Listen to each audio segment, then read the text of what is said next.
جانتے ہو جب زندگی میں دکھ درد حد سے بڑھ جائے، کرب اور اذیت اپنی انتہاؤں کو چھونے لگے، تو جان جاؤ کہ کوئی نئی عطا ظہور ہونے والی ہے۔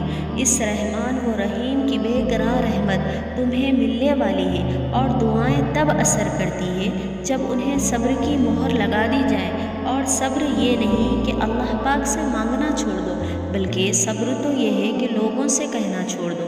اور جب تم دعا مانگتے ہوئے قبول ہونے یا نہ ہونے کا شک دل میں نہیں رکھتے کہ پتہ نہیں یہ دعا قبول ہوگی بھی یا نہیں، پتہ نہیں یہ چیز ہمیں ملے گی بھی یا نہیں، پتہ نہیں یہ کام ممکن ہو سکے گا یا نہیں، یہ سارے خدشات تو تمہاری ذات کے ہیں۔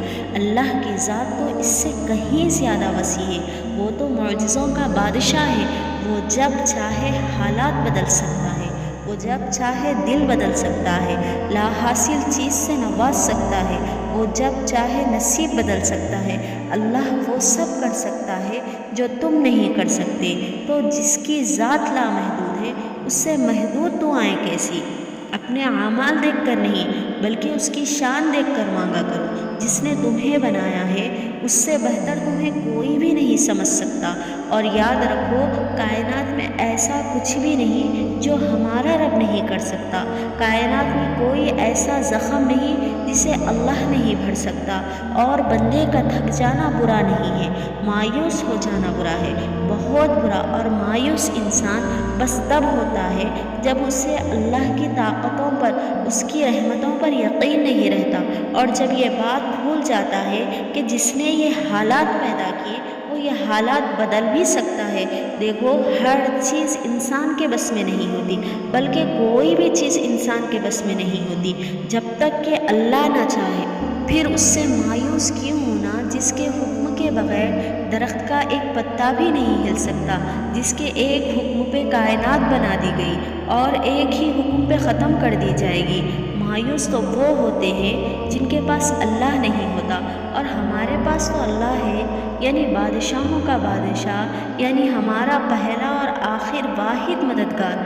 اور سنو، چاہے ساری دنیا مل کر تمہیں مایوسی کی طرف دھکیلے، تب بھی اگر تم اللہ پر کامل یقین رکھو تو اللہ تمہارے لیے غیب سے وسیلے بناتا ہے، اور اپنے دل کی کیفیت اللہ کو بتایا کرے کہ آپ کیا محسوس کر رہے ہیں، کتنی تکلیف میں ہیں۔ آپ یقین کریں، وہ بہت پیار سے سنے گا۔ اس کے سامنے رو لینے سے ہی آپ کے دل میں سکون اترے گا۔ بے شک وہ دلوں کا ہمراز ہے، اور اللہ کی محبت اتنی خاص ہے کہ اگر انسان جائے نماز پر صرف سر جھکا کر بیٹھا رہے، کچھ نہ بھی بولے، تب بھی وہ رب کچھ لمحوں بعد ایسا سکون بندے کے دل میں اتار دیتا ہے کہ لگتا ہے جیسے اس رب نے پریشان دل کو یہ سمجھا دیا ہو کہ میرے بندے نا امید مت ہو، میں ہوں نا، سب ٹھیک کر دوں گا۔